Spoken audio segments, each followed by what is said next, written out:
So, we just, for those of you who are watching the video version of the podcast, before we go live, we play this little 30-second countdown video clip. And I just noticed, Brian, that I get very little love in that 30 seconds. It's pretty much you and Riley burning it down with a gun. and and now I have to call up our video editor and be like, "Hey, do you not have any video of me using a gun? Like, what? Why did I get so neglected in the podcast 30-second countdown video?" It's true. I mean, we gotta you are one of the hosts, so you gotta have at least some sort of representation. I think what you need to do, probably go to the range with Corey and shoot some of those, Instagram worthy reels of you just burning down the range, all sorts of cool shooting positions. Absolutely. Yeah, clearly that's the problem because like it finishes on you just like rocking it, like you just draw the Glock and pop, pop, pop. I mean, you just burn it, and then it's just like fades out and I'm like, man, like I suck. I did not even notice. I've seen that so many times, that intro, and I've seen that clip of myself so many times it doesn't even register in my brain anymore. I didn't even think about it. There is like a 3-second clip of me shooting in that countdown video, but that clip is from like 2016, and like my stance, my grip, everything about it's pretty embarrassing, frankly. Anyway, all right, I'll call the video guy later, but let's get this show on the road. This is the Concealed Carry Podcast, Season 10, Episode 13. Welcome to the Concealed Carry Podcast, part of the concealedcarry.com network of podcasts, brought to you by HK. Today is Friday, August 23rd, 2024. I'm your host, Jacob Paulson, and today I'm joined by co-host Brian McLaughlin. What's up, Doc? What's up, Jacob? Rocking and rolling it. I think I made this disclaimer previously, but just because we're getting more questions about it, for those of you who miss Riley, I know it seems like I'm blowing smoke, but I swear he will be back. He's going to be on more podcast episodes in the future. Not to fear. As of right now, we believe he's coming back. Okay, so today, let's get into it. We got all sorts of drama going on today, man. We're going to talk about the Democratic Party's gun control platform and all the drama there. We're not going to get into a ton of detail for sake of time, but it's definitely going to come up. We're going to talk about the TSA doing all sorts of drama, confiscating guns basically from tons of people all the time in tons of airports, and how just utterly ridiculous that is. We'll talk a little bit about air travel when we do that. We're going to talk about, machine guns are legal now, and rappers can do anything they want and get away with it. And Elon Musk probably not going to Russia, despite people totally pimping out his product. And Minnesota drama. If you're 18, 19, or 20 years old, we got some really important for you. California is getting slapped in the face again. I don't know. Yeah, just stick around. We're going to talk about all that good stuff. But first, quick word from our sponsors. We have a couple sponsor messages today. And we're going to kick it off with KSG. So, I don't know, that sounded pretty dumb, actually. It sounded cooler in my head before I said it out loud. and then it came out of my mouth, and I was like, no, that sounded really stupid. I was looking at the outline, so I didn't get to see your face when you said that, and I'm really upset. I'm pretty embarrassed. So, we'll see if the editor who edits our episodes decides. Oh, leave it in, Corey. Leave it in. That's a short for sure. But just in case he takes pity on me, I'm going to say it again in a non-weird way. Our first sponsor is KSG, Armory Holsters. KSG stands for Knowledge, Skills, Gear. It's kind of an anthem to how we should prioritize our resources when it comes to self-defense. But frankly, all that aside, KSG makes some awesome stinking holsters. I got one on. I know Brian's probably rocking one right now. Brian, you've been playing with KSG holsters a lot lately. I'm doing some deep dive on that product line. Like, what would you tell people about KSG?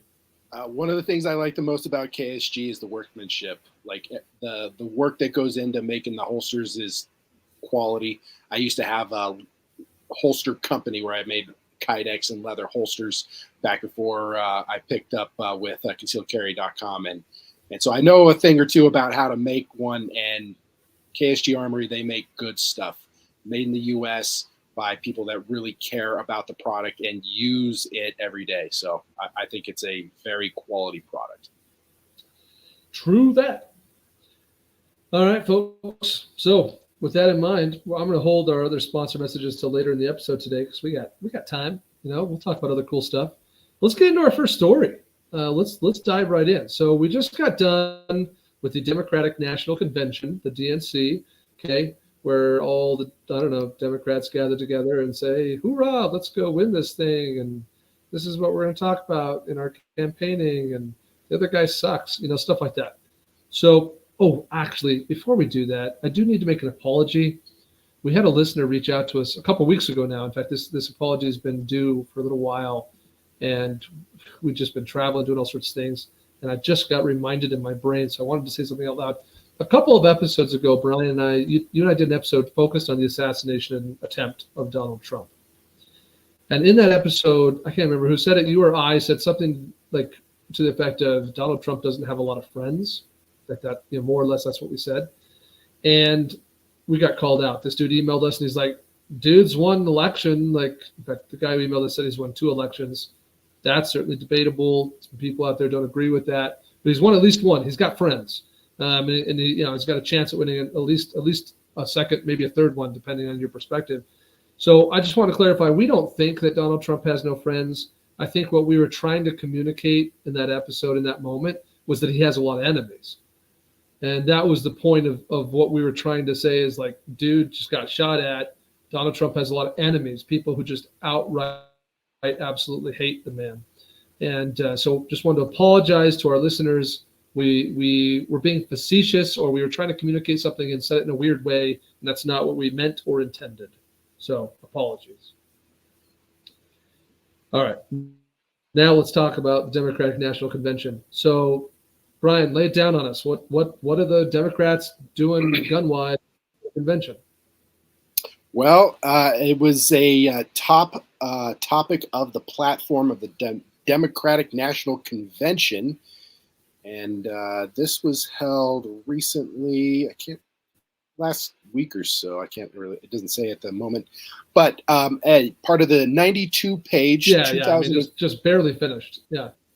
Right. Yeah, and right after the RNC, I wonder how they plan all of those things. But Vice President Kamala Harris, who is the top pick for the Democratic Party at the moment, has made combating the scourge of gun violence in America. A little over 5 pages of the platform has been dedicated to what the Democrats pledged to do about gun safety, improving policing and public safety, rehabilitating people released from prisons, and protecting women against violence. So I know that this is a constant topic that usually gets brought up about this time of year. It seems like I haven't heard a whole lot of fluff on the news. I haven't really been paying attention to the news lately. So I don't know if this is one of the top things that people are talking about. But it always seems to come up about this time of year where everybody is either on one side of the fence or the other. And of course, I know that a lot of the Democratic Party has their own Second Amendment community. So if you are or call yourself a Democrat and you listen to our show, you are welcome around here. We don't mind you listening in and getting good information on concealed carry. And I think that the political temperament is going to continue to get a little bit rough here as we continue into this presidency election, obviously. And I think that's all. You're right, and I agree with you that. Yeah, can you hear me?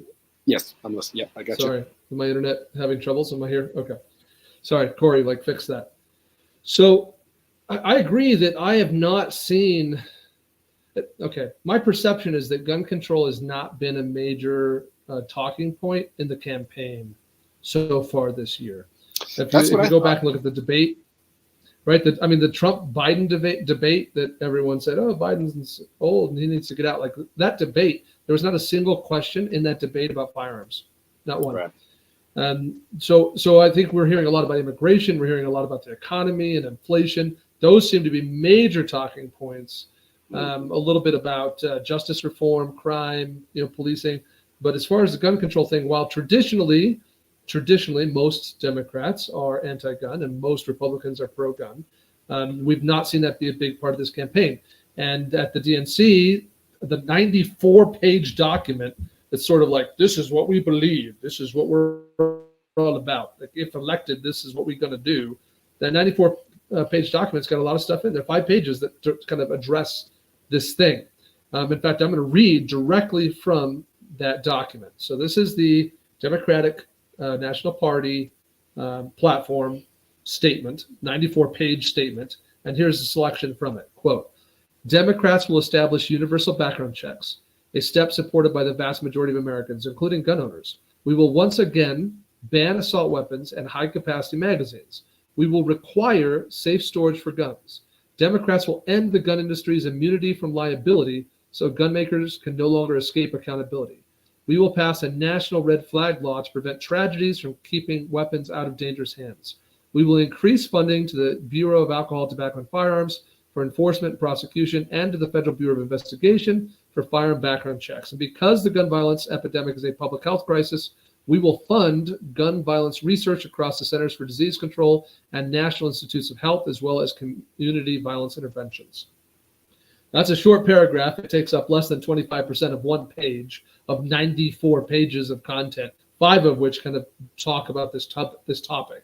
But it just gives you a little bit of a sense for no change, like what you've come to expect from the DNC leadership and from the Biden administration is probably what you can expect from the Harris administration if elected.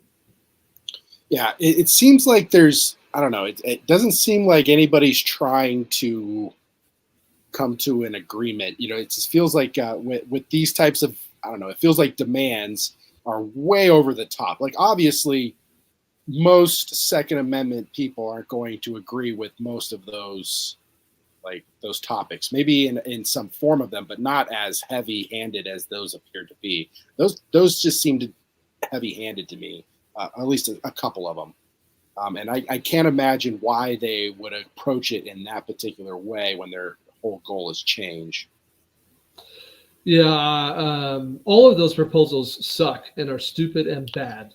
Yeah. So, I mean, in case you're curious how I feel about it, I'm against all of it. I'm against the background checks. I'm against banning assault rifles, however they choose to define it, or however anyone wants to define it. Really, I'm against national red flag laws. I'm against any red flag law. I'm against any law that removes one of your rights without due process. So we're ignoring two parts of the Bill of Rights, 2 amendments to the U.S. Constitution. I'm not okay with that. So nothing that they're like high capacity magazines, however they choose to define it, I'm against that. That we should not be banning any magazines or type of ammunition as far as I'm concerned. So yes, I think all of that is bad. None of that has any track record of reducing gun violence or making society safer. So I call BS on a whole stinking lot of it. But it's nothing new. So if you were curious, though, now the Harris campaign is pledging to do the same things they've been trying to do all along, and probably not going to see much change. I can agree with more research. Like, that was the last thing that you had on your list there, and I can agree with more research as long as it's not biased research. Well, that's the problem. CDC is what? That's a federal government agency. So who determines who runs the CDC? The administration. Who determines who runs the NIH? So it's like we're going to take some money, taxpayer dollars, we're going to give it to some buddies who we put into these jobs, and we're going to have them go do stuff and guess what? Probably is going to happen. Just going to go out on a limb and suspect that the people who are getting paid to do the research are going to turn up information that supports the people's positions who gave them the money to do the research. That's just a shot in the dark, right? So yes, agreed. Research is acceptable if it's done by non-biased parties and it's done in a way that's efficient with our tax dollars. But this is highly unlikely to be efficient, and it's certainly not going to be unbiased. So screw that. I have no interest in that at all. Yeah, I think that's how a lot of the Second Amendment community feels about this particular topic. I hear a lot of people on the other side, what's wrong with wanting more, or fewer gun deaths. And I absolutely can agree with that. But also the problem is like when they're giving us these solutions that are just do not work for the average Second Amendment person, then it makes it hard to come to an agreement. Well, you hit it on the head. That's the real problem. The real problem is that to the uninformed, these proposals look like they should help reduce violence. Mm-hmm. But these proposals will not reduce violence. And so we have to inform each other in order to help people understand that these proposals are dangerous, not good. Yes, absolutely. Knowledge is power. Love that. Yeah. Okay. Next one. Yeah. Our next is the TSA is, getting some, we're talking about the TSA, the Travel Security Admission, whatever their TSA stands for. They're part of the Department of Homeland Security, and they want us to know that they've intercepted their 30th firearm so far this year at Pittsburgh International Airport. Now, I'm going to share some additional statistics here in a minute, but every year we just see massive numbers of guns being seized at TSA checkpoints in America. To give you a rough number, in the first quarter of this year, we seized over 1,500 firearms at TSA checkpoints in the U.S. 1,500 in a 3-month period. So that's roughly 500 a month. So that's a lot. That's a lot of guns. I'm no math expert, so let me just grab my calculator here. 500 divided by 30. That's roughly 16 guns a day. 16 guns a day in this country being found at TSA checkpoints. And the vast majority, I like to believe, at least I hope, I also believe the vast majority are innocent cases of, oops, forgot that was in there. That's why I wanted to include this. I wanted to include it as kind of like a PSA for all of our brothers and sisters out there carrying concealed. Because I saw this gun and I was like, he's got a spare mag for it. This guy just forgot it in his luggage or put it in the wrong thing. We lost Brian. So he'll be back in a second. I apologize. But yeah, I mean, this particular one from Philadelphia, it's just some sort of little Ruger. It could be like an LC9 or something. I can't tell. Yeah, no, it's an LC. It's a LCS. Excuse me. So yes, these are not like the vast majority of these incidents are innocent people. I've had 3 different past students of mine contact me and basically say that they got caught at a TSA checkpoint with a gun and that they did a plea deal with the judge. And if they retake my class, then they won't serve any prison time or have to pay the fee. So most of these end up with very limited consequences. You can be hit with a pretty heavy federal fine, even if it's completely innocent. Even if it's just oops, my bad, you could definitely get hit with a fine. But this happens just a lot. I mean, I was going through on the TSA.gov website. They have a section for press releases. And so I went to the TSA press release section of their website, and I just started to scroll. And just to give you a sense, like here are TSA press releases on their website, all from August 19th. These are all August 19th. Okay, I just picked one day here. Okay, you can sort by days. So I picked August 19th. Here we go. TSA intercepts firearm at Newark Liberty International Airport. TSA intercepts loaded firearm at Pittsburgh International Airport. TSA prevents New Jersey woman from bringing a gun onto plane at Philadelphia International Airport. That's all just August 19th. And that's just the ones that they actually write a press release about. But if you scroll the TSA press release part of their website, where they also have other random press releases. Here's one: TSA ORD explosive detection, K9, RIA retires. So they're just letting you know their dog retired. So the TSA website's got a ton of press releases on tons of stuff. But for every 10 press releases on their little list, 7 are we seized another gun. So 16 guns a day. Like, it's just, this is not about people not knowing how. Like, I don't believe that these 16 people a day are like, I don't know what the big deal is. I thought it would be fine. Like, I'm pretty sure they have signage everywhere, guns with red lines through them. Like, I don't think that the average American gun owner is under the impression it's perfectly fine to bring a gun in your carry-on. I think that these are people who are screwing up. So for whatever that's worth, if you're listening to this,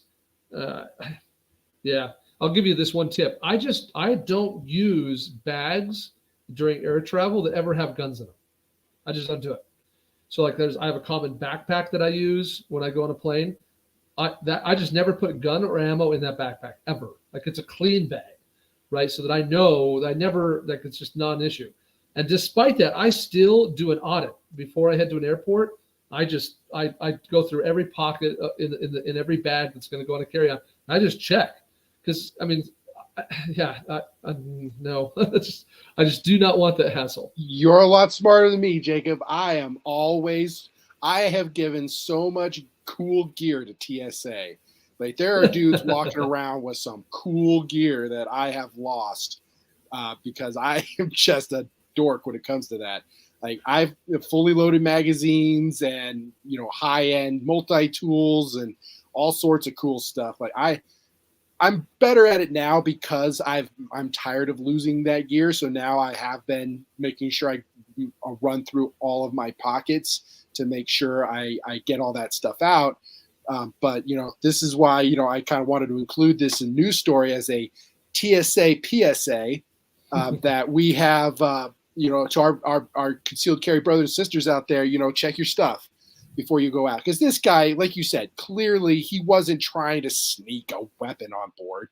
He just got used to carrying a gun around in his backpack, forgot it was in there, threw his stuff in, carry on to go on a business trip, tried to walk through, and TSA nabbed him, and now he's a story, and we're talking about him, Yeah. And I put myself in that position. I could be that guy. I'm trying not to be. I've sacrificed a few things. I've sacrificed a knife. I sacrificed some pepper spray once, just screwed up. In my head, I'm like, I'll just leave this stuff in my car when I park at the airport, and then I forget it's still in my pockets. I hit the security checkpoint. I'm like, oh, yeah, here goes the donation. Right. But a gun, that's pretty unexcusable. And two other thoughts I'll add here to this. One, why are we putting guns in bags anyway? I just don't think it's the best practice. Off-body carry is an acceptable practice. So if you have a bag that's like, hey, this is how I carry my gun, is in this bag I carry around, my purse, my little duffel bag I take to the gym. I got a buddy who's got serious back issues, so he carries this thing that looks like a 1985 day planner, but it's his gun, and that's what he carries around. So like, I'm not saying off-body carry is unacceptable, but if you're throwing guns in random backpacks that also end up, have potential as a carry-on, I'm concerned about your lifestyle and how responsible you are as a firearm owner. Yeah. And the second thing I'll say before we move on is that they often they'll also do chemical testing that will detect the previous presence of gunpowder. So even if you're like, hey, I don't mind using the same bag, I'll just take this bag to the range and do my thing, and I'll get home, I'll just empty it out, and then I'll take it to the airport.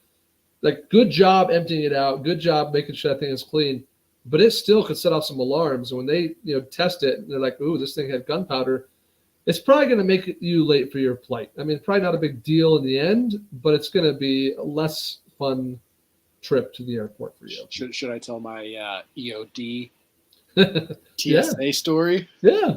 All right. So one time, I was in the military and I was in Afghanistan. I was one of our EOD bubbas. He was in the Air Force EODs. They were some locked on dudes. They were really good at their job. My brother was in the Air Force, so I know how good the Air Force is. And these guys were they were super fit and on point, and they helped us out a ton. But one of my friends, Mike, he was telling me a story about one of his friends who was on a range, and his friend goes to they go out on the range, they go to train, and they have a bunch of explosives. They practice planting them, different styles in different places, of course. And he finishes up this range, and then right after the range, he's supposed to go on leave. And so he immediately leaves work and drives to the airport, jumps on a plane, and flies to his mom and dad's house, and jumps out and goes to gets to his mom and dad's house. He takes off his camis, throws them in the washing machine, and starts washing his clothes. Comes back, and something's rattling around in the machine. Pulls out the camis, and there's a quarter stick of C4 that he forgot that he had left in his cargo pocket, and he had flown the whole way home with a quarter block of C4 in his cargo pocket. Totally didn't mean to, but also I think, it's important to realize that the TSA is not really there for security issues. Of course, I think it's very important that we don't have random people carrying firearms onto enclosed tiny tubes. I would rather not be in a plane with somebody who might be packing a gun. But also, we got to realize that the TSA is not really there to stop a lot of the major types of terroristic things. If somebody really wants to do something and get something through, they're going to do it. Yeah, it's they're not perfect, and they have an error rate like every other organization. We just don't know their error rate. Yeah. So, yeah. Quick message from another one of our sponsors. Today's episode is also sponsored by Mountain Man Medical. Ooh. You've heard of those guys, Brian? A time or two. I happen to know one of the guys over there. Yeah, me too. So, we were just at a trade show this last week. So this is a good way to kind of share the sponsor message. We were at a trade show, and there were, something like 80 booths or so at this trade show, and 3 selling trauma gear. Mountain Man Medical and 2 others, I guess competitors, for lack of a better word. And I went to the first competitor, and I started checking their kits and said, hey, what do you guys got? And I was looking through, and the only kit they had that had a tourniquet had a RATS tourniquet. And these guys were doing presentations, stop the bleed classes, and telling people that the RATS tourniquet's the way to go. And I'm guessing that the reason they were doing that is because that's what they actually have in their kits. And so, of course, that's what they're going to tell you is good. Well, that's concerning. That goes to show that you can be a very large company. That's a multi-million-dollar corporation that does nothing but sell medical kits, and they are putting out trash in many respects, and that's concerning. And then the other, real quick, let me just say real quick what Jacob's talking about here is the RATS tourniquet, and the reason for that opinion is that the RATS tourniquet is actually good for 3 things. 1, it's small and compact and get it in some places. 2, it works. It does work. There's lots of evidence that it works. If used properly. Yeah. If used properly. And 2, you can apply it to a lot of people. The problem is that there's better tourniquets out there on the market that work much better and do the exact same thing. And also, the RATS tourniquet is the most uncomfortable tourniquet on the market. And so generally, we at Mountain Man Medical consider the RATS tourniquet to be a subpar tourniquet. Although it does work, it is not approved by the TCCC committee. That is one downgrade. But the main issue is that there's better options out there on the market. Yeah, that's a good way of thinking of it. It's sort of like, well, for the price, there's alternatives that cost the same, work in the same rough idea, but are more effective and more comfortable and just as compact. So there's no place for that. And certainly, I shouldn't say there's no place for it. That's maybe even a little harsh. My concern is less that they are saying that the RATS is viable. My concern is more that it's the only option they're giving. Right? That they're saying, you need a tourniquet for sure. Then no problem. We have one. It's the RATS.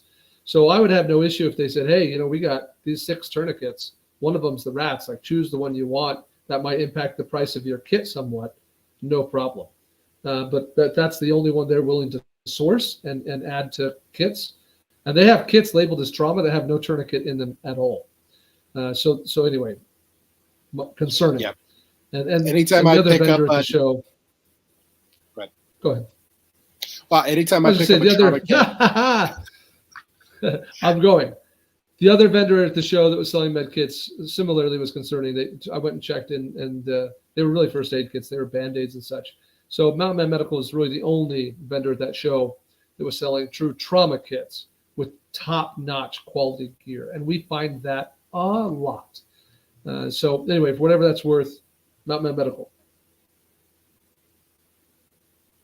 I had something happen for the first time ever at that show, Brian.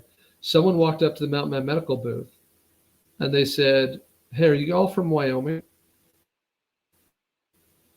And I was like, oh, that's quite astute of you. And so for those of you who are like, how would that person know? I mean, our company's not from Wyoming, but I am from Wyoming. And it's because, well, mountain men, first off, Wyoming is the home of the 1980s fur trader. There's other places, Alaska, parts of Canada, but most like Wyoming is almost like the hub of continental U.S. for fur traders, and which is what we would call mountain man. And second, because all our products are named after Wyoming rivers, the Yellowstone, Wind River, the Sweetwater. So anyway, if you're familiar with that region, you'd pick up on that. Super fun little side note. All right, let's continue. Where are we at? What's next? Oh, we got to talk about machine guns. Ooh, yeah. So this one's yours, right? Sure. So here's the deal. And this is another one of those that it really stems back to the Bruin versus New York Supreme Court decision of 2022, right? So that decision, that Supreme Court decision now almost 2 years ago, or now is 2 years old, has led many to question every gun law and say, wait a minute, maybe everything we believe about current gun restrictions is unconstitutional. So because that Supreme Court decision, basically what it said is, in order to restrict someone's Second Amendment rights, you need a historical precedent and you need a public safety justification. So you have to tell us that why you think it's a risk to public safety, and so therefore this restriction is necessary. And you have to show there's some historical precedent. You have to say, well, historically in our nation, there's been instances where we've had this kind of restriction, so it's justified. So a lot of things don't have historical precedents, and people are pushing the limits. So that's what's going on here. We have an incident here where this is United States versus Morgan, and the rough idea here is that you got these guys who have machine guns, and they get arrested and charged because you can't have machine guns. Says the these are two issues here. You have the 1934 NFA, but you also have the 1968. What is the 1968 law? Crap, I can't remember now what that one's called. And then you have the 1986 Firearm Owner Protection Law. So all three of those address machine guns. And the 1986 one really kind of put the final nail in the coffin of the right of a private citizen to hold a gun, to own a gun that would allow you to hold the trigger down and have more than one bullet exit the chamber. So it's been illegal to own a machine gun that was manufactured after 1986 at all. And if you do own one that was manufactured 1986 or prior, then it requires a tax stamp. But that's been an issue. So these guys get arrested and charged. They appeal it, goes to court, and the federal district court says, you know what? Yeah, no, banning machine guns is unconstitutional. There's no historical precedent for that. There's no historical precedent that there were some guns the civilians couldn't own.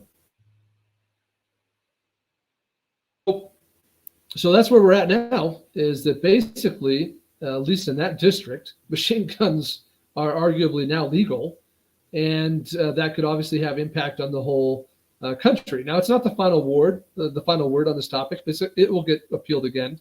And if it was appealed, it would probably go to the 10th Circuit Court of Appeals, where it'll have additional challenges and ultimately could land at the U.S. Supreme Court. So this is not, to be clear, Brian and I are not saying, hey, everybody can have machine guns now, go have a good time. That's not what we're saying. We're saying that there has been a challenge to that restriction, and that challenge has just won a battle. Like, more battles left in the war, but a battle has been won. Yeah, of course, it's taken place in Kansas.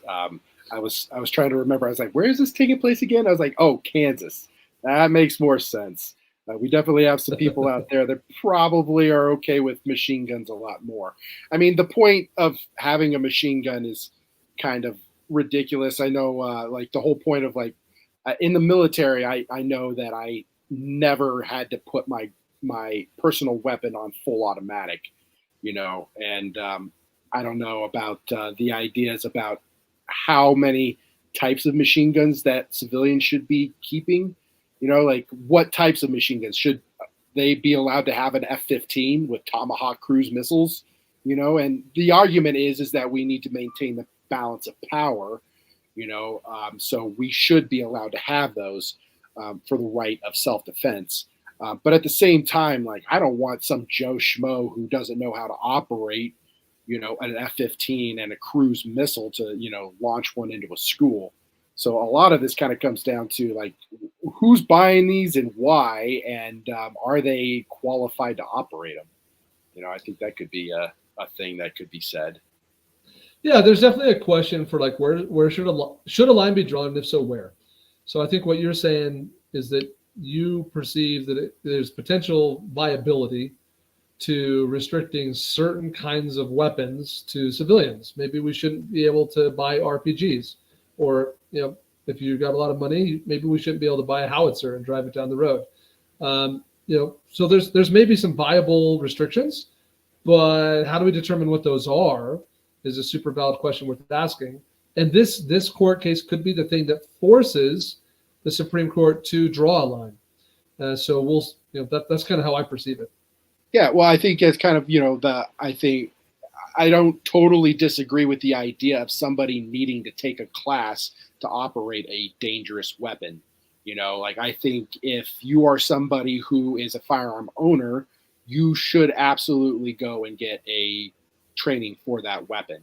And if somebody is going to be purchasing a machine gun, I would like to know who that person is. I don't want gangbangers, running around with 240 Bravos, and shooting at each other from, PKMs and that kind of stuff. So I don't want bad guys to get those guns. And I would like for them to be locked up and make sure that they were safe so that those bad guys can't break in and get that 240 Golf. I think that's an important conversation to have. Yeah, you're sounding like you're pro a lot of gun control, but I think I think the point is that there's got to be some qualifiers on these statements, right? Like, there's a difference between anybody being able to buy a semi-automatic handgun and anybody being able to buy an RPG, right? Like, and I think that's kind of the point here. Is like, okay, maybe there is some sensibility to drawing certain lines. Maybe there's not. Maybe there is. But if there is, then the challenge I have is, well, who gets to draw the line? Who gets to decide? Like, is it my elected officials? Because I trust them, zero. So who's drawing the line of what I'm allowed to have and under what circumstances or with what qualifications I'd be allowed to have it? Right. What we have definitely seen, what we definitely have plenty of data on is that forcing people to take a concealed carry class, and before they can have a concealed carry permit or before they can carry around a concealed carry gun, has little to zero impact on that person's ability to be safe with guns. Like, there's all the research that has been done shows zero correlation. So in that case, it's an instance where I think the government needs to get out of the way. Like, if people should take classes, people should get training. Like, yes, go get training, but the government should not be forcing people to get training to exercise that right. So it's a little bit, where should a line be drawn? If so, where, and who gets to draw the line? Those are my primary concerns. But I do think it's a good thing that this court case is happening, and we'll see where it goes. Yes, I'm very curious. And to be clear, I am not pro gun control in any way. I would absolutely love to have a machine gun. And if they became legal, I would go and get one tomorrow. Absolutely. RPGs for that matter, and I totally, absolutely would. But also, I think it's important to have the conversations amongst ourselves as Second Amendment advocates, as gun enthusiasts. What are we comfortable with? I would love to have those things. I trust myself with a 240 Golf. But I don't trust, just some random dude that just wants to have it, or maybe a person who wants to use it for a crime, So I don't know where I stand on all this. This is kind of why I'm talking it out is, maybe we need to have these conversations amongst ourselves to see what we all agree on or disagree on. So that way we can kind of come together and, get some actual changes going. Yeah, sure. What I can tell you is those conversations aren't happening. The conversations that are happening are attacking the liberties that we need to protect. We need to have better conversations. Yeah. So, Brian, rappers can do whatever they want. What's the story here?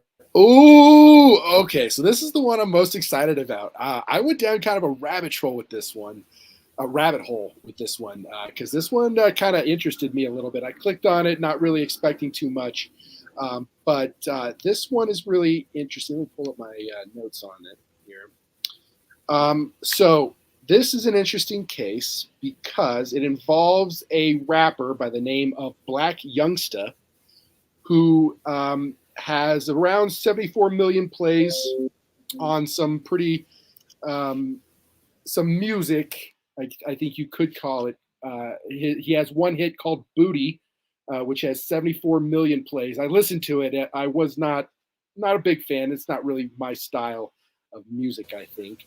But I was very curious about this story because in it he was convicted of a firearms charge. And let me pull it up here. We'll read to you what we got. Okay. No, I mean he was charged with some sort of firearm charge, at least most recently. But yes, but those charges were dismissed, right? Exactly. So he was charged multiple times for having weapons at various times of his life, and the most recent one he was able to get off. He was arrested back in October of 2020 in Dallas. He was a passenger in a vehicle that committed a traffic violation, and he had a weapon between his legs, and he was also a felon. So multiple times he was caught with weapons, and of course marijuana and other things that were in the vehicle, which is illegal down there in Texas, I believe. And one of the things that I thought was noticeable about this is that this guy pretty often, I actually listened to a couple of podcasts that he was on as well, and he pretty frequently will say something about that he's from the hood, which I think is kind of weird because no real gangster is carrying his own gun. Like, I think that's a pretty common thing that most cops and actual gangsters know, that if you're a gang member who's high up in the gang, you're not carrying your own gun and your own drugs. That's for the low people to do, right? Because you get caught with it, you go to jail. So what they do is they have a guy who's really low on the totem pole. He carries the gun for the gangbanger, or maybe he carries two. He carries one for the gang leader, and then he carries one for himself.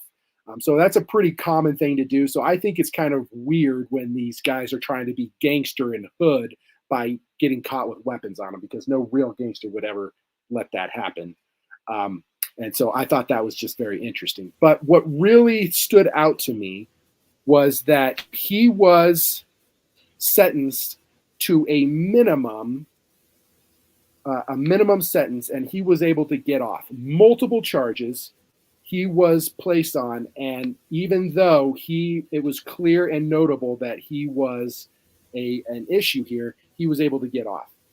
And he had a legal team that consisted of a lawyer named Carl Moore, whose notable wins include the dismissal of drug charges against Houston rappers Paul Wall, Baby Bash, and securing a deferred adjudication for a client involved with more than 60 kilos of cocaine. Jeez. So this is the lawyer for Black Youngsta, who was able to get off from his particular charges.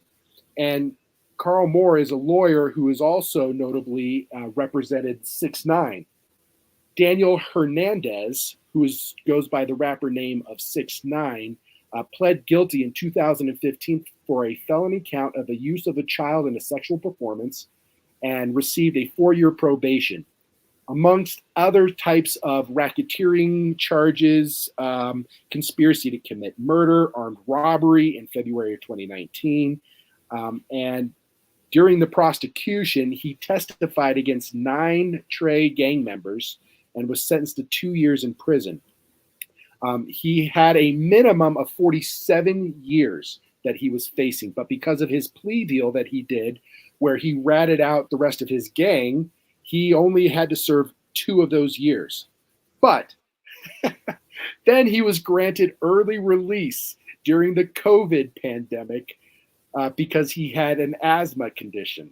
So he only wound up serving 5 months out of the total of 47 years that he was convicted. Now, I don't know if Carl Moore was responsible for representing 6ix9ine in this particular case. He's just one of the rappers that is part of this system where if you've got a lot of money and you have enough money to hire Mr. Moore, you don't have to serve the time that you are required to. If you do a simple and a quick search on Google for a ex-felon caught with a firearm, you will see them stuck with 35 straight years of time in prison. While if you have a lot of money and you can afford good legal representation, then you might only need to serve 5 months out of 47 years. And I thought that was just an interesting case. Yeah, it's frustrating because I think we all have got to have this sense, right? Like anecdotally, that the right lawyer can get you off or get you a good plea, and and we also I think there's a general sense that right now we're dealing with a situation where certain political parties or certain politicians are aiming to basically let people out of prison all the time. Like that we're trying to reduce the cost of the justice system, and we're not keeping bad people in prisons. Maybe I'll just own that. That's my opinion. Like my perception is that we're not keeping bad people off the streets. And this is such a good example where, we see the ATF running around, like throwing people in prison because of clerical errors, shutting down their businesses because they have typos on the 4473 forms. And meanwhile, we got guys who admit to shooting up a car with 100 rounds of ammo, and they've never served more than 5 months of prison time in their entire lives. Like, they're having sex with minors, and not even and just getting probation. Like just mind-blowing stuff, right? So it's just a reminder that the system is screwed up, and that we need a degree of reform that deals with that. And maybe it's not a matter of reform. Maybe we just got to enforce the crap that's on the books, and we got to prevent high-powered attorneys from coming in and just doing what they want. I think reform is in order. I think a constant changing of how we do things as better information comes out is what we need. We need more research and we need better techniques. I mean, it's pretty well understood that our justice system, as important as it is, it's extremely flawed. There's so many things about it that are horrible. I know I only took one criminal justice class when I was in college, and it blew my mind. Like the way that we do things is pretty astounding, and I think we can do things better.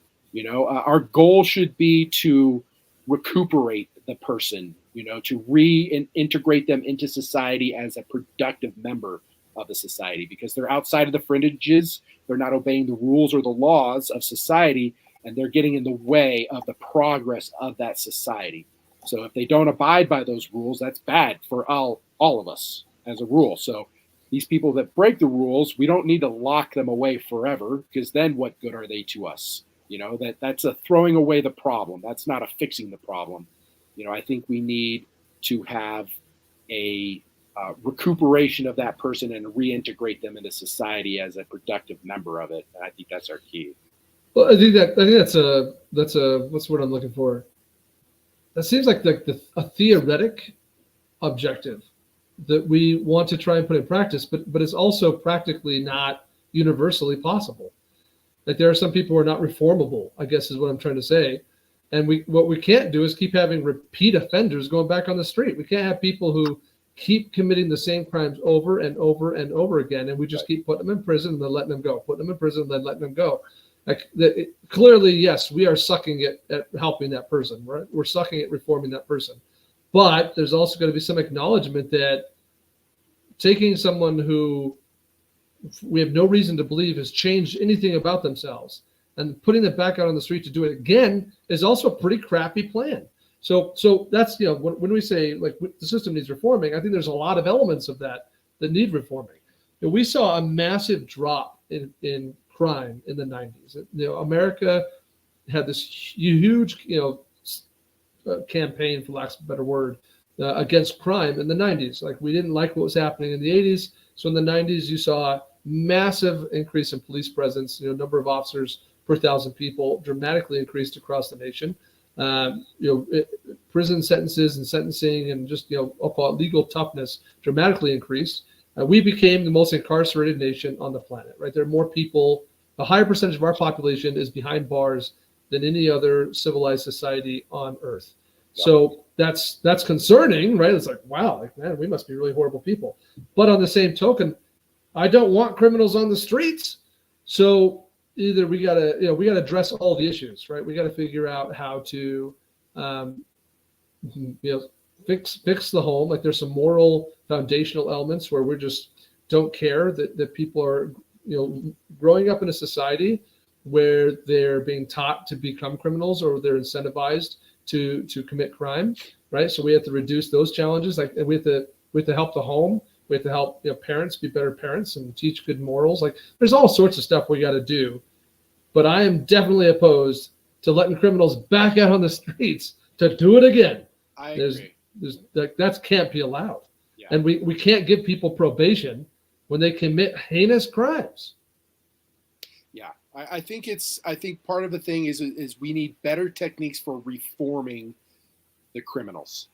I know there are various techniques that are being experimented with. There's one where they take criminals and they put them on a farm, and they're required to work on this farm and take care of the animals and till the soil and grow vegetables. And if you listen to the testimonies of some of these prisoners, it totally changed my life. Like now all I care about is horses and taking care of horses, and he has a career path, and things. And so I think there are things that we could do to change up our system so that we're actually reforming people instead of just throwing them away, Sure. And yeah. There's success stories, right? Like we could find endless stories of people who the justice system was all they needed, kick the right kick in the pants, and now they're out being awesome, productive members of society. Like those people are out there. I've been arrested. I've been incarcerated, so I'd like to believe I'm one of those.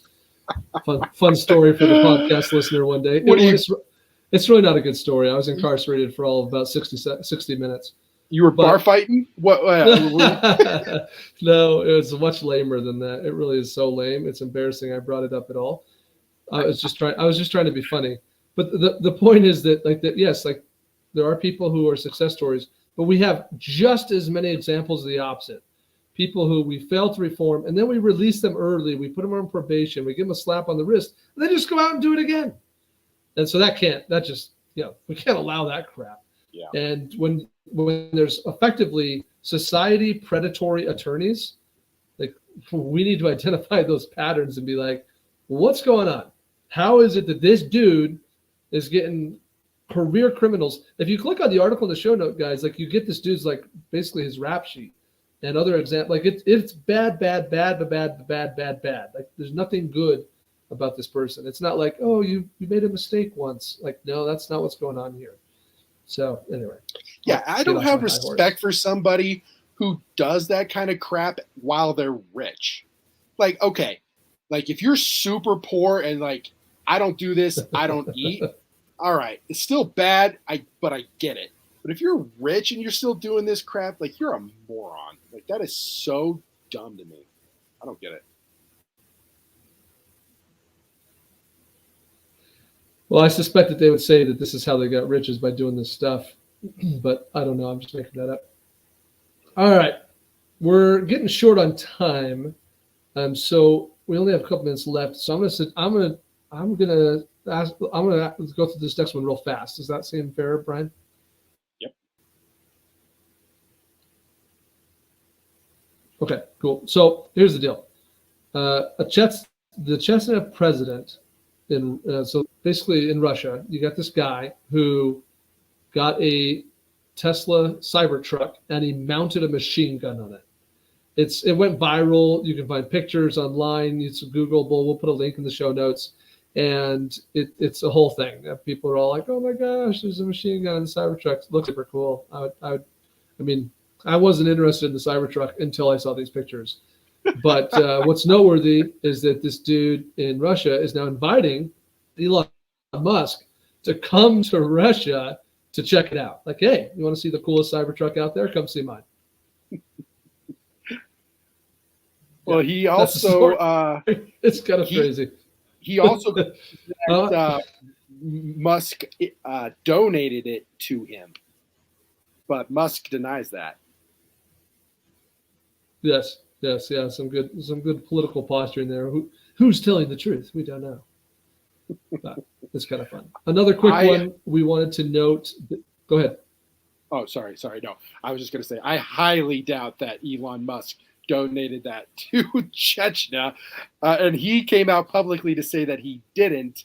But there's a pretty cool video on YouTube of this guy driving around in it, and he also says that he's thinking about donating it to Russia to fight against the Ukraine because he says it's not for nothing they call this a cyber beast. I'm sure this beast will bring plenty of benefits to our troops, which I highly doubt.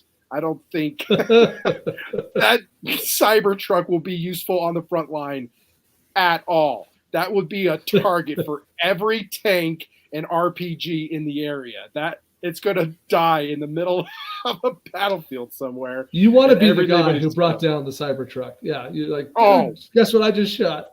Oh, that would be the top target on the battlefield. I guarantee Absolutely. It.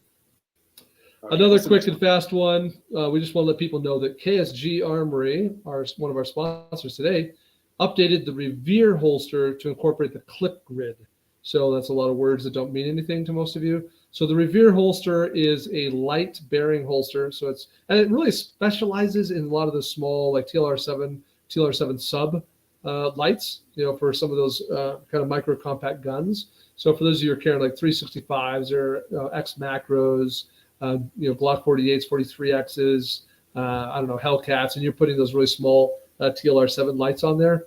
The Revere holster is really designed specifically for you. It's Enigma compatible, all the good things. Anyway, the point is previously you could only run it with DCC clips or RCS hooks, I think, or I suppose soft loops with struts. But now it has the clip grid, which is a kind of grid of holes that has become very popular on other KSG holsters and now has been added to the Revere. And that clip grid gives you more belt attachment options, including the monoblock from DCC or direct mounted soft loops. The clip grid's cool because you get adjustable cant, adjustable ride height. It's super dope. Check it out.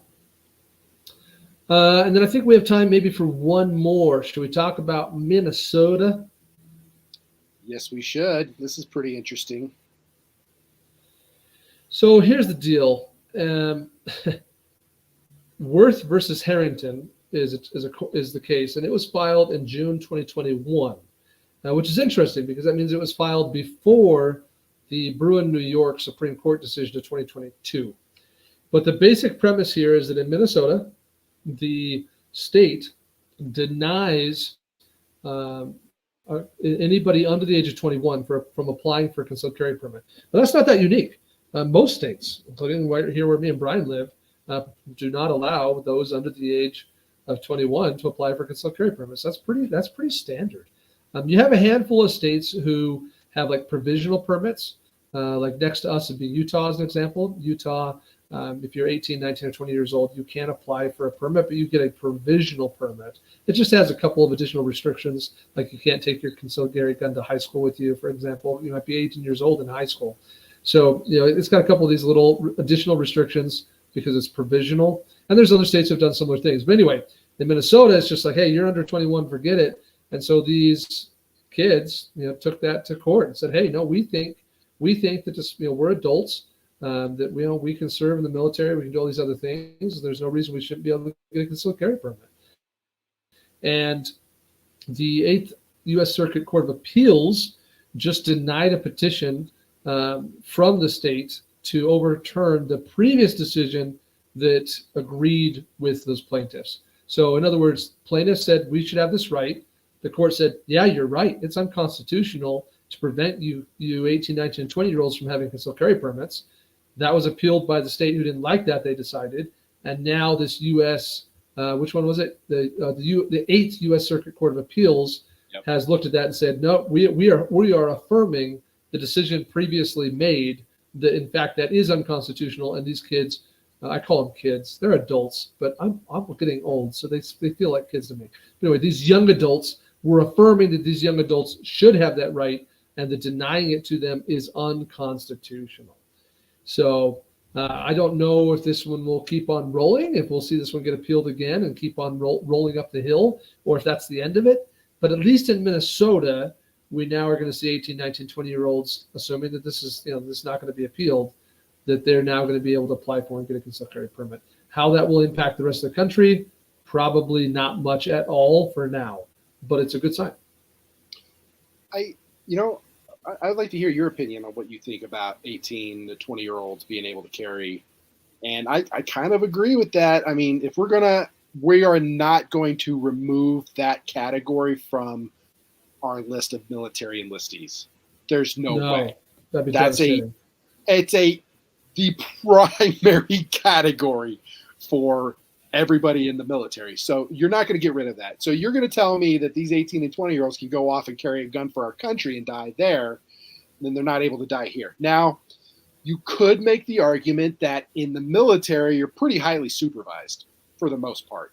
I would say anytime that you have a weapon, I would say for the most part, you've always got a sergeant or a corporal nearby who cares that you're paying very close attention to that weapon. You're also a well-trained individual, or at least trained. So you at least understand some basic firearm safety and gun handling and that kind of thing. So while you do have very young people in the military who are risking their lives, they've also gone through extensive training on how to manipulate those firearms. So that could be said as well. So I am in agreement that if you're 18 to 20 years old and you're able to join the military, you should also be allowed to carry concealed, but I think you should also be required to get, substantial training so that you understand how to use that very dangerous weapon. Yeah, agree to disagree. I disagree completely. I think that if you're an adult, you should be able to have a concealed carry permit. I don't see, or you should be able to carry concealed with or without a permit, depending on the state laws. I see no reason why we should treat an 18-year-old any different than a 21-year-old in this respect. None at all. They're an adult's an adult. If we think that an 18-year-old can't be held, it can't do something as responsibly as a 21-year-old, then we should not make them legal adults. That's where I'm at. I mean, if the government, if the law says that at 18 you are an adult, right? We have granted you rights, adult rights. You can own property, you can vote, you can serve in the military, you can do all these adult things, then I see no reason to restrict them from having any rights that any other adult of a higher age has. I find that completely asinine and arbitrary. If we think that you can't be trusted with that until you're 21, then cool. Don't allow them, then don't make them legal adults till they're 21. But as long as you're an adult, you should get adult rights. That's where I'm at. Yeah. I mean, and scientifically, the argument could be made that your brain doesn't stop developing until like 26 in men or something like that, and so, I mean, yeah, sure. Scientifically, but you're not going to get rid of that 18 to 20-year-old category for the military. That is just a no-go. So there's no way that they're going to change that adult status. Here's another consideration. Like, stop and think for a second. We're not talking about going out and arming every 18-year-old. We're also not talking about this is not like a forced concealed carry draft. We're saying, hey, for those 18, 19, and 20-year-olds who want to, who choose to, let's not stop them from going through whatever the process is the state has in place. The state, if the state has, in the case of Minnesota, there's a permitting process. Things have to be done. You have to pass a background check. You have to fill out paperwork. In Minnesota, you have to take a class, right? Like there's a process in place. And so if someone's like proactively willing to go through that process and pay the money and do all the things, that's not your, I just don't think that's your average 18-year-old. Like, so you might be sitting there thinking, oh, my kid's 18 and he's a moron. Okay, that's cool. Like, I believe you, but maybe your kid then is not going to be the person who's like, I want to go take a class and get a permit. So I think that we have to acknowledge that this is not the average adult, 18 years old. This is those who choose to proactively go through a legal process to apply and obtain this permit. And then if it maybe in other states, there's 20-something, 27, 28, now 29 states now that have constitutional carry where no permit is required at all to carry concealed. I'm perfectly comfortable with 18-year-olds doing that there too, because again, they're adults. So either we give them the rights that adults have, or we don't. And I'm not okay with this, like provisional adulthood. Yeah, I agree with that. I think we could do better with it, and I think we could. I did get a little stuck on the idea of a concealed carry draft, though. Like that idea really piqued my curiosity. I'm going to be thinking about that when I go to sleep tonight. I'm going to be thinking about that in my head about the government mandating a concealed carry draft. Like, no, all men over the age of 18 are required to carry a gun. That'd be pretty interesting. That would be wild. That would be super. Like, we're ready for Red Dawn for sure. Man. So I think that's a wrap for us, folks. Those are the stories we had prepared for you today. We had a couple more we didn't get to. Maybe we'll include those in the show notes. But the takeaway is mostly what we're seeing is a lot of gun right victories in the legislative side, but still plenty of drama going on, and presidential election stuff. And if you're a one-issue voter, if there's only one thing that if gun control is the only thing that dictates who you vote for, I'm not saying you got a great candidate. I am saying, though, that the choice is probably pretty clear. It's probably a Trump thing for you. Now, unfortunately, gun control is not the only thing going on in our society. There's tons of other issues, and so we're not trying to tell anyone how to vote. We certainly do not endorse candidates, and I don't know if I could endorse any of the current candidates. I don't love either of them, frankly, but that's Jacob's personal opinion, and as a company, we do not endorse candidates, and I just want to reaffirm that our job is to bring to you the issues that relate to guns and talk about those. So the Democratic National, the DNC, the Democrat Party is making it clear that they want to continue to pass more gun control, and that's their objective. So if that helps you at all, then that's our job, is to give you that information. All right, folks, I think that's a wrap from here, the Concealed Carry Podcast. Remember to train right, train often, and train safe so you can fight hard, fight fast, and fight true. Take care, everyone.